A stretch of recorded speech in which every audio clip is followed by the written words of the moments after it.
ಕೇಳುಗರೆ ನಮಸ್ಕಾರ. ಇವತ್ತಿನ ಆರೋಗ್ಯ ಸಂಚಿಕೆ ಕಾರ್ಯಕ್ರಮಕ್ಕೆ ತಮಗೆಲ್ಲರಿಗೂ ಆತ್ಮೀಯ ಸ್ವಾಗತ. ಇವತ್ತಿನ ಕಾರ್ಯಕ್ರಮದಲ್ಲಿ ನಾವು ಪೋಸ್ಟ್ ಮೆನೋಪಾಸಲ್ ಬ್ಲೀಡಿಂಗ್ ಬಗ್ಗೆ ತಿಳ್ಕೊಳ್ಳೋಣ. ಈ ಬಗ್ಗೆ ಮಾಹಿತಿ ಮಾಡಿಕೊಡೋದಕ್ಕೆ ನಮ್ಮ ಜೊತೆ ಚಿನ್ಮಯ ಮಿಷನ್ ಆಸ್ಪತ್ರೆಯ ಸ್ತ್ರೀರೋಗ ಮತ್ತು ಪ್ರಸೂತಿ ತಜ್ಞರಾದ ಡಾಕ್ಟರ್ ಸುನಂದಾ ಕುಲಕರ್ಣಿ ಅವರು ಆಕಾಶವಾಣಿ ಸ್ಟುಡಿಯೋಸ್ನಲ್ಲಿದ್ದಾರೆ. ಡಾಕ್ಟರ್ ಸುನಂದಾ ಕುಲಕರ್ಣಿ ಅವರೇ ನಮಸ್ಕಾರ, ಕಾರ್ಯಕ್ರಮಕ್ಕೆ ಸ್ವಾಗತ.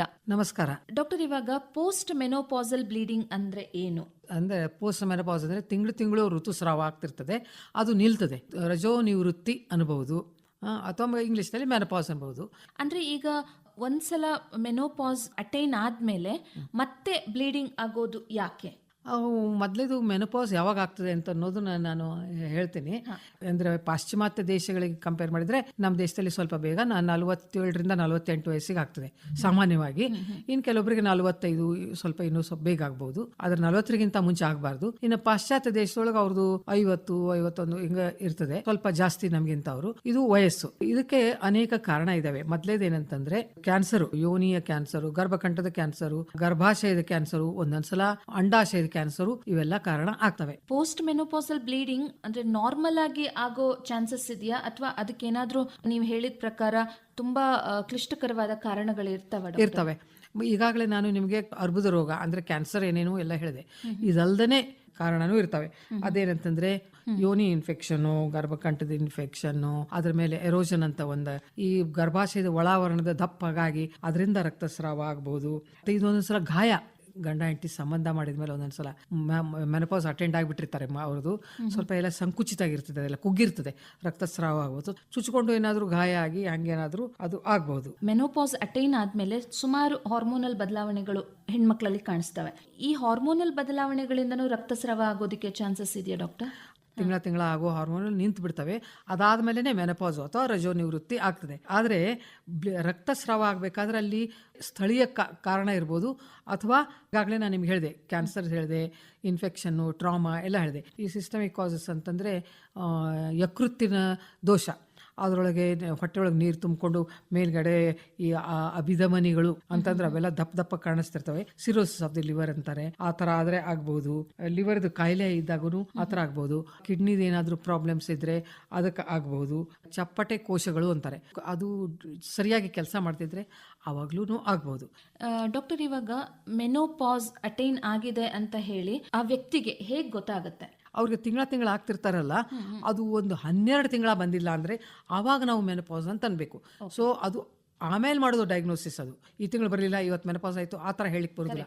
12 ತಿಂಗಳೂ ಅದು ಬಂದಿಲ್ಲ ಅಂದರೆ ಆವಾಗ ನಾವು ಅದಕ್ಕೆ ಮೆನೋಪಾಸ್ ಅಂತ ಅನ್ಬೋದು. ಅದು ಅದೊಂಥರ ರೆಟ್ರೋಸ್ಪೆಕ್ಟಿವ್ ಡಯಾಗ್ನೋಸಿಸ್. ಡಾಕ್ಟರ್, ಹೆಣ್ಮಕ್ಳಿಗೆ ಒಂದು 3 ತಿಂಗಳು ಅವರಿಗೆ ಮೆನ್ಸ್ಟ್ರಲ್ ಸೈಕಲ್ಸ್ ಅಟೈನ್ ಆಗಿಲ್ಲ, ಆಮೇಲೆ 1 ತಿಂಗಳು ಆಯ್ತು. ಸೊ ಇದೇನು ಹಾರ್ಮೋನಲ್ ಬದಲಾವಣೆಯಿಂದ ಆಗುವಂತದ್ದು ಮೆನೋಪಾಸ್ ಲಕ್ಷಣನ? ಅದು ಹೌದು, ಲಕ್ಷಣ. ಮೆನೋಪಾಸ್ ಬರುವಾಗ ಅದ್ರ ಪೂರ್ತಿ ನಿಂತು 12 ತಿಂಗಳ ಬಂದಿಲ್ಲ ಅಂದ್ರೆ ಮೆನೋಪಾಸ್ ಅನ್ನೋದು. ಆಮೇಲೆ ರಕ್ತಸ್ರಾವ ಆದ್ರೆ ಅದಕ್ಕೆ ಪೋಸ್ಟ್ ಮೆನೋಪಾಸಲ್ ಬ್ಲೀಡಿಂಗ್ ಅಂತ ಅನ್ನೋದು. ಈಗ ನೀವು ಆವಾಗಲೇ ಮಾತಾಡುವಾಗ ಹೇಳಿದ್ರಿ ಸಿಸ್ಟಮಿಕ್ ಕಾಸಸ್ ಗಳಿಂದನೂ ರಕ್ತಸ್ರಾವ ಆಗತ್ತೆ ಅಂತ ಹೇಳಿ. ಸಿಸ್ಟಮಿಕ್ ಕಾಸಸ್ ಅಂದ್ರೆ ಏನು, ಸ್ವಲ್ಪ ನಮ್ಮ ಜನಕ್ಕೆ ಅರ್ಥ ಮಾಡಿಸ್ತೀರಾ? ಈಗ ಅಂದ್ರೆ ಇದು ಜನನಾಂಗದ್ದು ಪ್ರಾಬ್ಲಮ್ ಇದ್ದಾಗ ಅಲ್ಲಿ ಏನಾದರೂ ತೊಂದರೆ ಆದರೆ ಆಗ್ತದೆ ಅಂತ ಮುಂಚೆ ಹೇಳಿದೆ ನಾನು. ಈಗಾಗಲೇ ಹೇಳಿದ್ ನೋಡ್ರಿ, ಲಿವರ್ ಡಿಸೀಸು ಅದು ಜನನಾಂಗ ಅಲ್ಲ. ಆಮೇಲೆ ಥೈರಾಯ್ಡು, ಅದು ಕೆಲಸ ಕಡಿಮೆ ಮಾಡಿದ್ರು, ಕೆಲಸ ಹೆಚ್ಚು ಮಾಡಿದ್ರು, ಹೈಪೋ ಅಥವಾ ಹೈಪರ್. ಅದೇ ಥರ ನಮಗೆ ಈಗಾಗಲೇ ನಿಮ್ಗೆ ಹೇಳಿದೆ, ಕಿಡ್ನಿದು ಅಂದರೆ ಮೂತ್ರಾಶಯ ತೊಂದರೆ, ಪ್ಲೇಟ್ಲೆಟ್ ಡಿಸ್ಫಂಕ್ಷನು, ಆ ಥರ ಎಲ್ಲ ಆದರೆ ಅವೇ ಸಿಸ್ಟಮಿಕ್ ಕಾಸಸ್ಸು. ಡಾಕ್ಟರ್, ಇವಾಗ ಪೋಸ್ಟ್ ಮೆನೋಪಾಸಲ್ ಬ್ಲೀಡಿಂಗಿಗೆ 2 ಕಾರಣಗಳು ಹೇಳ್ತಿದ್ದೀರಾ. ಒಂದು, ಜನನಾಂಗದಲ್ಲಿ ಏನಾದ್ರೂ ತೊಂದರೆ ಇದ್ರೆ ಆ ಕಾರಣಗಳಿಂದನೂ ರಕ್ತಸ್ರಾವ ಆಗ್ಬೋದು, ಅಥವಾ ಜನನಾಂಗದಿಂದ ಹೊರತಾಗಿ ಏನಾದ್ರೂ ಅದರಿಂದಲೂ ರಕ್ತಸ್ರಾವ ಆಗುತ್ತೆ ಅಂತ ಹೇಳ್ತಿದ್ದೀರಾ. ಈ ತರ ರಕ್ತಸ್ರಾವ ಇದ್ದಾಗ ನೀವು ಸ್ತ್ರೀರೋಗ ಮತ್ತು ಪ್ರಸೂತಿ ತಜ್ಞರಾಗಿ ಕಾರ್ಯನಿರ್ವಹಿಸ್ತಾ ಇದ್ದೀರಾ ಹಲವಾರು ವರ್ಷಗಳಿಂದ. ಅವರು ಆ ರಕ್ತಸ್ರಾವದ ಬಗ್ಗೆ ಯಾವ ರೀತಿಯ ತೊಂದರೆಗಳನ್ನ ಹೇಳ್ಕೊಂಡು ತಮ್ಮ ಹತ್ರ ಬರ್ತಾರೆ? ಇನ್ನೂ ಒಂದು ಕಾರಣ ನಾನು ಹೇಳಿಲ್ಲ, ಅದೇನಂದ್ರೆ ಅವ್ರೇನಾದ್ರೂ ಮಾತ್ರೆ ತಗೋತಿದ್ರು ಬರ್ತದೆ. ಕೆಲವೊಬ್ಬರಿಗೆ 40 ವರ್ಷಕ್ಕಿಂತ ಮುಂಚೆನೆ HRT ಅಂತ ಕೊಡ್ತಿರ್ತಾರೆ, ಅಂದ್ರೆ ಹಾರ್ಮೋನ್ ರಿಪ್ಲೇಸ್ಮೆಂಟ್ ಥೆರಪಿ. ಈಗಾಗಲೇ ನೀವು ಹಾರ್ಮೋನ್ ಹೇಳಿದ್ರಲ್ಲ, ಅವಾಗ ಸಪ್ಲಿಮೆಂಟ್ ಕೊಡ್ತಿರ್ತಾರೆ. ಹೃದಯದ ಕಾಯಿಲೆಗೆ ಕವಾಟಗಳನ್ನು ರಿಪ್ಲೇಸ್ ಮಾಡಿದ್ರೆ ವಾರ್ಫಾರಿನ್ ಅಂತ ಟ್ಯಾಬ್ಲೆಟ್ ತಗೋತಿರ್ತಾರೆ, ಹಿಪರಿನ್ ತಗೋತಿರ್ಬಹುದು. ಕೆಲವು ಸಲ ಸ್ತನದ ಕ್ಯಾನ್ಸರ್ ಆಗಿ ಅದಕ್ಕೆ ಟ್ರೀಟ್ಮೆಂಟ್ ಕೊಟ್ಟಿರ್ತಾರೆ, ಟಮಾಕ್ಸಿಫಿನ್ ಅಂತ ಮಾತ್ರೆ ಕೊಡ್ತಿರ್ತಾರೆ. ಇವೆಲ್ಲ ಮಾತ್ರೆಗಳಿಂದನೂ ಇದಾಗ್ತಿರ್ತದೆ. ಈಗ ನೀವು ಕೇಳಿದ ಪ್ರಶ್ನೆ, ಅವರು ಹೇಗೆ ಬರ್ತಾರೆ, ಅವ್ರಿಗೆ ತೊಂದರೆ ಏನಂದ್ರೆ ಕೆಲವೊಬ್ರು ಏನಂತಾರೆ ಅಂದರೆ ಒಂದು ಸ್ವಲ್ಪ ಇಷ್ಟೇ ಸ್ಪಾಟಿಂಗ್ ಆಯಿತು ಅಂತಾರೆ. ಅದಕ್ಕೆ ಅಯ್ಯೋ ಬಿಡು ಅದೇನು ಸ್ಪಾಟಿಂಗ್ ಆಯಿತು ಅಂತ ಅಷ್ಟು ಬಾದರ್ ಮಾಡೋದಿಲ್ಲ. ಅದು ರಿಪೀಟೆಡ್ಲಿ ಒಂದೇ ದಿನ ಬರ್ಲಿಕ್ಕೆ ಶುರು ಮಾಡಿದ್ಮೇಲೆ ಅವ್ರು ಬರ್ತಾರೆ. ಅಥವಾ ಒಂದೇ ದಿವಸನೇ ಜಾಸ್ತಿ ಆಗ್ಬೋದು, ಅಥವಾ ಸ್ವಲ್ಪ ಬರೋದು ನಿಂತು ಸ್ವಲ್ಪ ತಿಂಗಳಾದ್ಮೇಲೆ ಮತ್ತೆ ಬರೋದು, ಈ ಥರ ಅವ್ರಿಗೆ ತೊಂದರೆ ಆಗ್ಬೋದು. ಇನ್ನು ಕೆಲವ್ರಿಗೆ ಗಂಡನ ಜೊತೆ ಸಂಬಂಧ ಮಾಡಿದ ಮೇಲೆ ಆಗ್ತದೆ. ಅವರು ಅಂಥವ್ರು ಆ ಥರ ಕೆಲವು ಹೇಳೋದಿಲ್ಲ ಅವರು, ಯಾಕಂದರೆ ನಾಚಿಕೆ ಆಗ್ತದೆ. ಅವ್ರೇನಂತಾರೆ ಅಂದರೆ ನಿನ್ನೆ ರಾತ್ರಿಯಿಂದ ಆಯಿತು ಅಂತಾರೆ. ನಾವು ತಿಳ್ಕೊಂಡ್ಬಿಡ್ತೀವಿ ಅವಾಗ ಏನಾಯಿತು ಅಂತ. ಇನ್ನು ಕೆಲವ್ರು ಏನು ಹೇಳ್ತಾರೆ, ಅವ್ರಿಗೆ ಗೊತ್ತಾಗೋದಿಲ್ಲ ಎಲ್ಲಿಂದ ರಕ್ತಸ್ರಾವ ಆಗಿದೆ ಅಂತೆ. ಮೂತ್ರ ನಾವು ವಿಸರ್ಜನೆ ಮಾಡ್ಬೇಕಾದ್ರೆ ಅವಾಗೇ ರಕ್ತ ಬಂದುಬಿಡ್ತು, ಈ ಥರ ಎಲ್ಲ ತೊಂದರೆಯಿಂದ ಹೇಳ್ತಾರೆ. ಕೆಲವ್ರಿಗೆ ನೋವಿದ್ದು ಹೇಳ್ತಾರೆ. ನೋವಿದ್ದು ಅಂತಂದರೆ ಅಲ್ಲಿ ಗಾಯ ಆದಾಗ. ಇನ್ನು ಕೆಲವ್ರಿಗೆ ಗರ್ಭಾಶಯ ಜಾರಿ ಇರ್ತದೆ, ಅಲ್ಲಿ ಋಣ ಆಗಿರ್ತವೆ ಅಲ್ಸರ್ಸು. ಸೊ ನೋವಿದ್ದೂ ಬರೋದು, ನೋವಿಲ್ದೇನೂ ಬರೋದು, ಮತ್ತೆ ರಕ್ತಸ್ರಾವ ಆಗೋದು, ಇವೆಲ್ಲ ಹೌದು ಲಕ್ಷಣ. ಡಾಕ್ಟರ್, ಈಗ ಅವರು ಈ ತರಹ ತೊಂದರೆಗಳನ್ನ ಹೇಳ್ಕೊಂಡು ನಿಮ್ಮ ಹತ್ರ ಬಂದಾಗ ನೀವು ಯಾವೆಲ್ಲ ಪರೀಕ್ಷೆಗಳನ್ನ ಮಾಡಿ ಅದನ್ನ ಕನ್ಫರ್ಮ್ ಮಾಡ್ತೀರಾ ಈ ಡಯಾಗ್ನೋಸಿಸ್ನ? ಮೊದಲನೇದು ಅಂತಂದರೆ ನಾವು ಹಿಸ್ಟ್ರಿ ಎಲ್ಲ ಕೇಳಬೇಕಾಗ್ತದೆ. ಅವರು ಏನಾದರೂ ಈ ಮೊದಲೇ ಸರ್ಜರಿ ಆಗಿದೆಯಾ, ಈ ಮೊದಲೇ ಏನಾದರೂ ಮಾತ್ರೆ ತಗೋತಿದ್ರಾ, ಮಾತ್ರೆ ತೊಗೊಂಡ್ರೆ ಯಾವುದಕ್ಕೆ ತಗೋತಾ ಇದ್ರು, ಅವ್ರಿಗೆ ಥೈರಾಯ್ಡ್ ಪ್ರಾಬ್ಲಮ್ ಇತ್ತಾ ಅದಕ್ಕೆ ತಗೋತಾ ಇದ್ರಾ, ಸ್ಟೆರಾಯ್ಡ್ ತಗೋತಾ ಇದ್ರಾ, ಆಮೇಲೆ ಕ್ಯಾನ್ಸರ್ಗೆ ಏನಾದರೂ ಆಗಿತ್ತಾ, ಅಥವಾ ಹಿಸ್ಟ್ರೆಕ್ಟಮಿ ಆಪ್ರೇಷನ್ ಏನಾದರೂ ಆಗಿತ್ತಾ, ಯಾವ ಆಪ್ರೇಷನು, ಅವನ್ನೆಲ್ಲ ನಾವು ಕೇಳಿ ತಿಳ್ಕೊಬೇಕಾಗ್ತದೆ. ಇದನ್ನೆಲ್ಲ ತಿಳ್ಕೊಂಡ ಮೇಲೆ ದಿನ ಆಗ್ತದನ, ಮಧ್ಯ ಆಗೋದು ನಿಲ್ಲೋದು, ಸ್ವಲ್ಪ ಆಗೋದು, ಅಥವಾ ಯಾವಾಗಾದರೂ ಒಂದು ಚೂರೇ ಆಗೋದು, ಅಥವಾ ಒಂದು ದಿವಸ ಜಾಸ್ತಿ ಆಗೋದು, ಈ ಥರ ಏನಾದರೂ ಆಯಿತಾ, ಅದರೊಳಗೆ ನೋವಿದೆಯಾ ಇಲ್ಲ, ಇವನ್ನೆಲ್ಲ ನಾವು ಕೇಳ್ಕೊತೀವಿ. ಆಮೇಲೆ ಪರೀಕ್ಷೆ ಮಾಡಬೇಕಾಗ್ತದೆ. ಸೊ ಈ ಪರೀಕ್ಷೆ ಒಳಗೆ ನಾವು ಮೊದಲು ಜನನಾಂಗದ ಹೊರಗಿನ ಭಾಗ ನಾವು ನೋಡಬೇಕು. ಅಲ್ಲಿ ನೋಡಿದಾಗ ಅವಾಗ ನಮಗೆ ಇದು ಗಾಯ ಆಗಿದೇನು ಅಂತ. ಅಲ್ಲಿ ಮುಪ್ಪಿನ ವಯಸ್ಸಿನೊಳಗೆ ಕೆಲಸರಿಗೆ ಸ್ಕಿನ್ ಡಿಸೀಸಸ್, ಚರ್ಮ ರೋಗ ಬಂದಿರ್ತದೆ, ಕೆರ್ಕೋತಿರ್ತಾರೆ, ಅದೇನಾಗಿದೆ ಅಂತ ನೋಡ್ಕೋಬೋದು. ಲೈಕೆನ್ ಸ್ಕ್ಲಿರೋಸಿಸು ಅಂತ ಇರ್ತದೆ.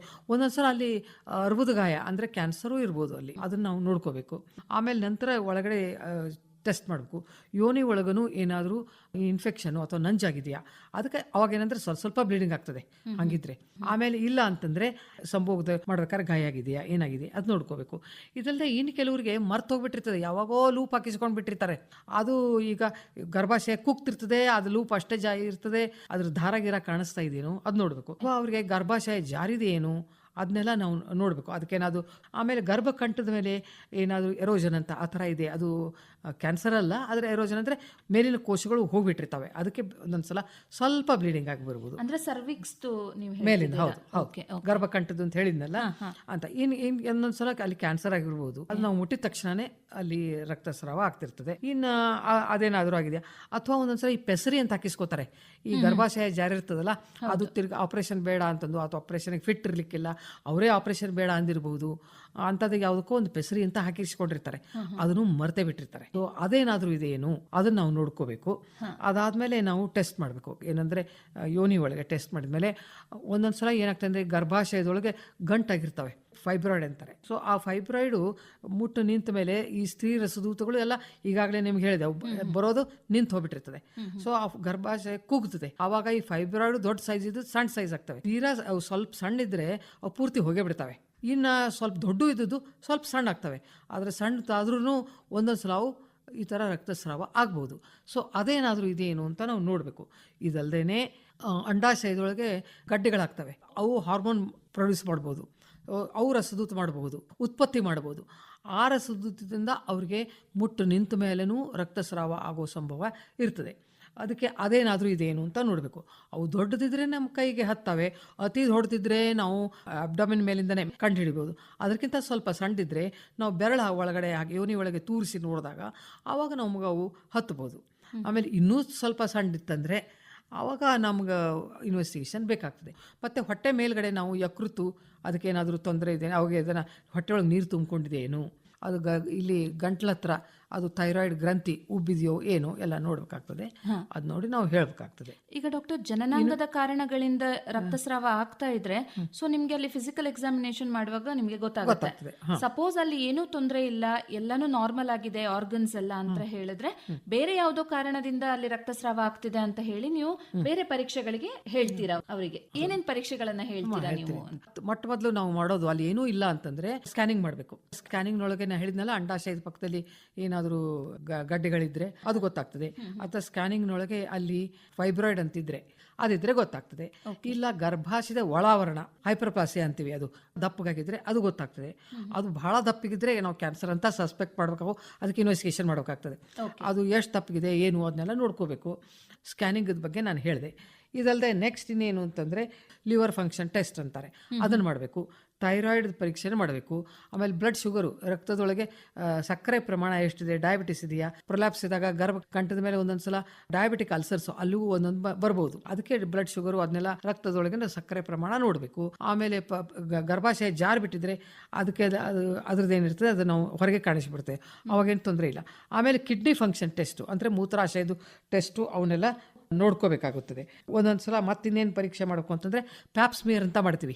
ಈಗ ಸದ್ಯಕ್ಕೆ ಅದಕ್ಕೆ ಕಾಣಿಸ್ತಾ ಇರ್ಲಿಕ್ಕಿಲ್ಲ ಕ್ಯಾನ್ಸರು, ಗರ್ಭಕಂಠದ್ದು ಸಣ್ಣ ಸಣ್ಣ ಸೆಲ್ಸ್ ಇರ್ತವೆ. ಮುಟ್ಟಿದ ತಕ್ಷಣವೇ ರಕ್ತಸ್ರಾವ ಆಗ್ಲಿಕ್ಕೆ ಶುರು ಮಾಡಿಬಿಡ್ತದೆ.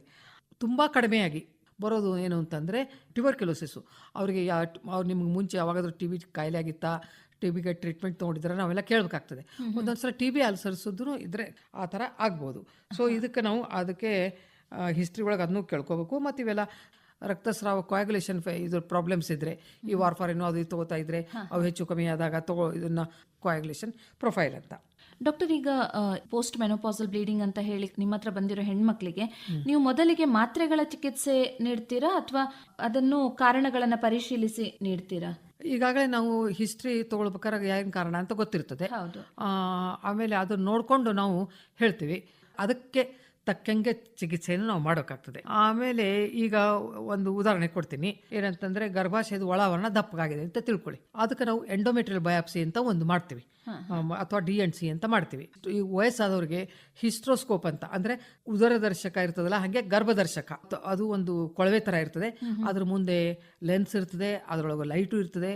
ಅದನ್ನು ಗರ್ಭಾಶಯದ ಒಳಗಡೆ ತೂರಿಸಿ ಅಲ್ಲೇನಾದರೂ ಅಲ್ಸರ್ಸ್ ಇದೆಯಾ, ಅಲ್ಲೇನಾದರೂ ಪಾಲಿಪ್ ಅಂದರೆ ಅಲ್ಲೊಂದು ಗ್ರೋತ್ ಆಗಿದೆಯಾ, ಅದನ್ನೆಲ್ಲ ನಮ್ಗೆ ಕಾಣಿಸ್ತದೆ. ಅದರದ್ದೇ ಬಯಾಪ್ಸಿ ತೊಗೊಳಕ್ಕೆ ಬರ್ತದೆ.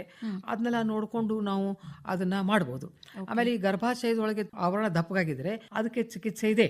ಏನು ಅಂತಂದರೆ ಅವ್ರಿಗೆ ಪ್ರೊಜೆಸ್ಟ್ರೋನ್ ಅಂತ ಒಂದು ಹಾರ್ಮೋನ್ ಕೊಟ್ಟು ಅದನ್ನು ಕಡಿಮೆ ಮಾಡ್ಬೋದು. ಆಮೇಲೆ ಅವ್ರಿಗೆ ಇಂಜೆಕ್ಷನ್ಸು ಇದೆ. ಆಮೇಲೆ ದಿನ ತಗೊಳ್ಳೋ ಮಾತ್ರೆನೂ ಇದೆ. ಅವು ಪ್ರೊಜೆಸ್ಟ್ರೋನ್ ಮಾತ್ರೆ ಬಿಡದೆ ತೊಗೋಬೇಕು. ಅವ್ರು ತೊಗೋತಾ ಇರಬೇಕು. ಆಮೇಲೆ ಅವು 3 ತಿಂಗಳ ಆದಮೇಲೆ ಮತ್ತೆ ನಾವು ಚೆಕ್ ಮಾಡಬೇಕು, ಒಳಾವರಣ ಅಷ್ಟೇ ಇದೆಯೋ, ಜಾಸ್ತಿ ಅದು ಗ್ರೋತ್ ಆಗಿದೆಯೋ ಅಥವಾ ಅದು ಕುಗ್ಗಿದೆಯೋ. ಕುಗ್ಗಿದ್ರೆ ಅಡ್ಡಿ ಇಲ್ಲ, ಮತ್ತೆ ಇನ್ನೊಂದು 3 ತಿಂಗಳ ತೊಗೊಳ್ರಿ ಅಂತ ಒಂದು 8 ತಿಂಗಳ 9 ತಿಂಗಳ ಈ ಥರ ಕೊಡ್ಬೋದು ನಾವು. ಅದು ಅಷ್ಟೇ ಇತ್ತು ಅಥವಾ ಗ್ರೋತ್ ಜಾಸ್ತಿ ಆಗಿತ್ತು, ಈ ಥರ ಏನಾದರೂ ಅವ್ರಿಗೆ ತೊಂದರೆ ಇದ್ದರೆ ಆವಾಗ ನಾವು ಅವ್ರಿಗೆ ಆಪರೇಷನ್ ಮಾಡೋಕ್ಕಾಗ್ತದೆ. ಓಕೆ ಡಾಕ್ಟರ್, ಇದಕ್ಕೆ ಲ್ಯಾಪ್ರೋಸ್ಕೋಪಿಕ್ ಸರ್ಜರಿ ಅಥವಾ ಚಿಕಿತ್ಸೆನೂ ಅವೈಲೇಬಲ್ ಇದೆಯಾ? ಇದೆ ಅಲ್ಲ. ಈಗ ಒಂದು ಹಿಸ್ಟೋಸ್ಕೋಪಿಕ್ ಅಂದರೆ ಗರ್ಭದರ್ಶಕ, ಗರ್ಭಾಶಯದ ಒಳಗಡೆ ಸಣ್ಣ ಸಣ್ಣ ಪಾಲಿಪು ಅವೇನಾರು ಬೆಳೆದಿದ್ರೆ ತೆಗಿಲಿಕ್ಕೆ ಬರ್ತದೆ.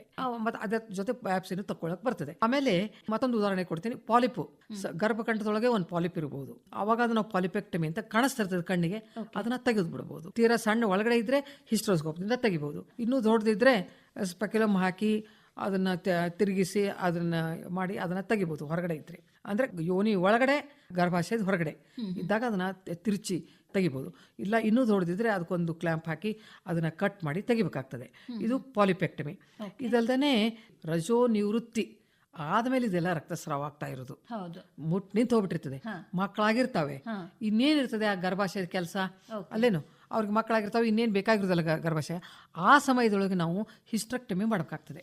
ಕ್ಯಾನ್ಸರ್ ಇದ್ರೆ ಅವಾಗ ನಾವು ದುಗ್ಧ ಗ್ರಂಥಿಗಳನ್ನು ತೆಗಿಬೇಕಾಗ್ತದೆ. ಆಮೇಲೆ ಅಕ್ಕಪಕ್ಕದೊಳಗೆ ಅಂಡಾಶಯ ತೆಗಿಬೇಕಾಗ್ತದೆ, ಗರ್ಭಕಂಠ ತೆಗಿಬೇಕಾಗ್ತದೆ. ಆವಾಗ ನಾವು ಹಿಸ್ಟ್ರೆಕ್ಟಮಿ ಅಬ್ಡಾಮಿನ್ದಿಂದನೂ ಮಾಡ್ಬೋದು.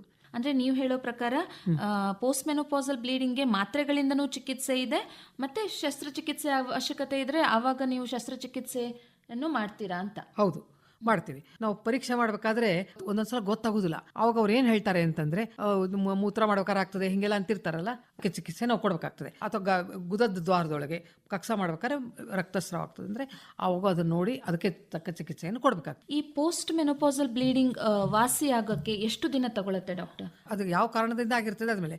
ಪಾಲಿಪ್ನಿಂದ ಆಗಿದ್ರೆ ಪಾಲಿಪ್ ತೆಗೆದುಕೊಳ್ಳೆ ಹೋಗ್ಬಿಡ್ತದೆ. ಮತ್ತೆ ಅದು ಬೆಳೀತಾ ಇದ್ರೆ ಕ್ಯಾನ್ಸರ್ ಇದ್ರೆ ಅದಕ್ಕೆ ಆಪರೇಷನ್ ಬೇಕಾಗ್ತದೆ. ಡಾಕ್ಟರ್, ಇವಾಗ ಚಿಕಿತ್ಸೆ ನಂತರನೂ ಅವರು ಫಾಲೋ ಅಪ್ ಗೋಸ್ಕರ ಬಂದು ಡಾಕ್ಟರ್ ಹತ್ರ ತೋರಿಸ್ಕೊಳ್ಳೋ ಅವಶ್ಯಕತೆ ಇದೆಯಾ? ಅದು ಇದೆ. ಕ್ಯಾನ್ಸರ್ ಆಗಿತ್ತಂದರೆ ಅವ್ರಿಗೆ ಮೊದಲಿನ 3 ತಿಂಗಳ ಮೊದಲಿನ 2 ವರ್ಷ 3 ತಿಂಗಳಿಗೆ ಬರಬೇಕು, ಆಮೇಲೆ 6 ತಿಂಗಳಿಗೆ ಬರಬೇಕು, ಇನ್ನು 3 ವರ್ಷ 5 ವರ್ಷ ಆದಮೇಲೆ ಅವರು ವರ್ಷ ಬರಬೇಕು, ಈ ಥರ ಎಲ್ಲ ಇದೆ. ಓಕೆ. ಅದು ಯಾವ ಕಾರಣಕ್ಕಾಗಿದೆ ಅದರ ಮೇಲೆ ನಾವು ಹೇಳ್ತೀವಿ. ಯಾವ ಕಾರಣಕ್ಕಾಗಿದೆ ನೋಡಿಕೊಂಡು ನೀವು ಯಾವಾಗ ಬರಬೇಕು ಅನ್ನೋದನ್ನ ಹೇಳ್ತೀವಿ. ಈ ತರ ಪೋಸ್ಟ್ ಮೆನೋಪಾಸಲ್ ಬ್ಲೀಡಿಂಗ್ ತುಂಬಾ ಜನ ಹೆಣ್ಮಕ್ಳು ಹೇಳ್ಕೊಳ್ಳಲ್ಲ, ನಾಚಿಕೆ ಪಟ್ಕೋತಾರೆ, ಅಥವಾ ಏನೋ ಅದನ್ನ ನೆಗ್ಲೆಕ್ಟ್ ಮಾಡೋ ತರ, ಇದು ಸಿಂಪಲ್ ರೀಸನ್ ಇಂದ ಏನೋ ಬ್ಲೀಡಿಂಗ್ ಆಗ್ತಿದೆ ಅನ್ನೋ ಫೀಲಿಂಗ್ ಇಂದ ಬರಲ್ಲ. ಅವರಿಗೆ ನಿಮ್ಮ ಅಡ್ವೈಸ್ ಏನು ಅಂತ ಅದಕ್ಕೆ ನೀವು ಇಷ್ಟೇ ಆಗಲಿ ಎಷ್ಟಾದ್ರೂ ಅವ್ರು ಬಂದು ಡಾಕ್ಟರ್ ಹತ್ರ ತೋರಿಸ್ಕೋಬೇಕು ಅಂತ ನಾನು ಹೇಳ್ತೀನಿ. ಅದಕ್ಕೆ ನಾ ಇನ್ನೊಂದು ಮಾತು ಹೇಳಬೇಕು ಅಂತೀನಿ. ಮೊದಲು ಬರೋದು ರಜೋ ನಿವೃತ್ತಿ, ಆನಂತರ ಬರೋದು ಕೆಲಸದಿಂದ ನಿವೃತ್ತಿ. ಅದಕ್ಕೆ ನೀವು ಉಳಿಸ್ಕೊಳ್ಬೇಕು ನಿಮ್ಮ ಪ್ರಕೃತಿ, ಅಂದರೆ ನಿಮ್ಮ ಜೀವನದಲ್ಲಿ ಸಂತೃಪ್ತಿ. ಒಳ್ಳೆ ಮಾತು ಡಾಕ್ಟರ್ ಸುನಂದ ಕುಲಕರ್ಣಿ ಅವರೇ. ಇವತ್ತಿನ ಕಾರ್ಯಕ್ರಮದಲ್ಲಿ ಪೋಸ್ಟ್ ಮೆನೋಪಾಸಲ್ ಬ್ಲೀಡಿಂಗ್ ಬಗ್ಗೆ ನಮ್ಮ ಕೇಳುಗರಿಗೆ ವಿವರವಾದ ಮಾಹಿತಿಯನ್ನ ಮಾಡಿಕೊಟ್ಟಿದ್ದೀರಾ. ಕಾರ್ಯಕ್ರಮದಲ್ಲಿ ಭಾಗವಹಿಸಿದ ತಮಗೆ ಧನ್ಯವಾದಗಳು. ನಮಸ್ಕಾರ. ನಮಸ್ಕಾರ.